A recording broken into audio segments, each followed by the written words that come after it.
आज आपको मैं एक बेटी की दर्द भरी कहानी सुनाती हूँ। सुनेंगे आप सब मेरे से? ठीक है। बेटियाँ तो बेटियाँ हैं, पापा की परी से जिम्मेदारी बहू बन जाती है। बेटियाँ तेरा मेरा करते करते हमारा कहना सीख जाती है। बेटियाँ थोड़े कम में थकने वाली से पूरे घर को संभालने वाली हो जाती है। बेटियाँ हर बात में लड़ने वाली आज चुपचाप सुन लेती हैं। बेटियाँ पापा का हर बात में खर्चा कराने वाली, एक एक पैसा जोड़ने वाली बन जाती हैं। बेटियां सच ही कहा है किसी ने, बेटी से बहू तक कब बदल जाती हैं। बेटियां ही बेटियां। ये है एक बेटी की कहानी। क्या आप मेरी इस बात से सहमत हैं? प्लीज़ मुझे लाइक में कमेंट करके बताइए, क्या मैं एक सच हूँ? क्या आप लोगों की भी सोच यही है कि बेटियां इसी तरह से अपने फ़र्ज़ निभाती है एक बाप के? दो दो घरों को एक साथ जोड़ती है। एक बेटी अपने माँ का कल घर भी और सास का घर भी, जहाँ उसे बेटियों का वैसे घर होता कौन सा है जहाँ मायके में जिस माँ ने उन्हें जन्म दिया वो कहती है बेटी तू तो पराया धन है, और जिस घर में आती हैं कन्यादान वो जो लेते हैं उस बेटी का, वो कहते हैं तू पराए घर की है, पराए घर से आई है। तो तो बताओ भाइयों और बहनों कि हम लड़कियों का भाइयों से क्या कहें? हम बहन ही बता सकती हैं कि हमारा क्या है। यहाँ तक कि ये सोचो, जब हमारा अर्थी निकलती है बेटियों की, उसका पहला कफन भी हमारे मायके से आता है। तो इस ससुराल में हमारा है क्या चीज़, जहाँ कहती हैं तुम इस घर की महारानी हो। महारानी किस चीज़ की? कब तक?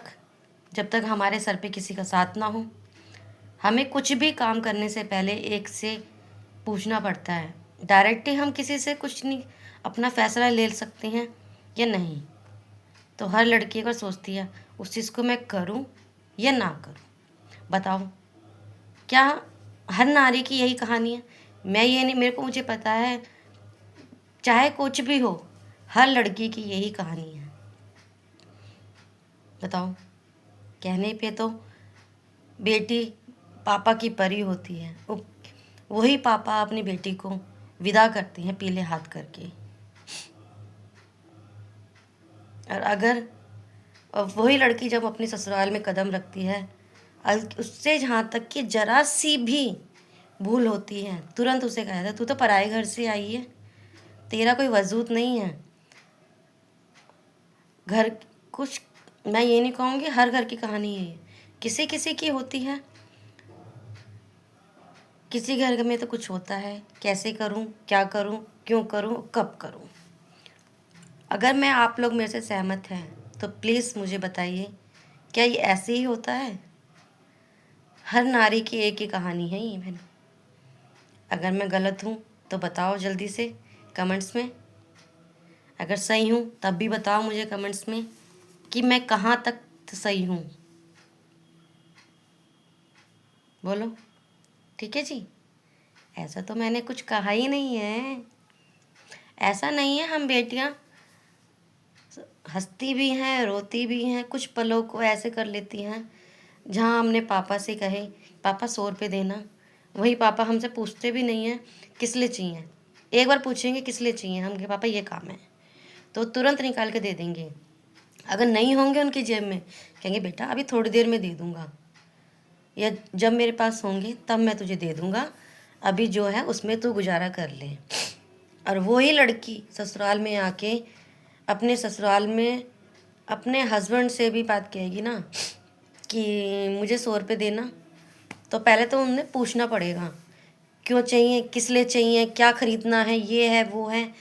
अगर चलो वो दे भी देते हैं तो फिर कहते हैं कितने पैसे बचे, उसका क्या करा, मुझे हिसाब दो। यानी एक लड़की मायके में 100 रुपये भी खर्च कर देती है ना, उसे हिसाब किताब देने की ज़रूरत नहीं पड़ती, ना कोई वहाँ उसका जब जल्दी मांगता है। और यहाँ ससुरालों में कोई कहता है कब का, कब, क्यों और कैसे। व्हाट्सअप फैमिली यानी WH फैमिली का यूज़ तुरंत होता है, 1 मिनट नहीं लगता। ठीक है ना। यही एक बेटे की कहानी है।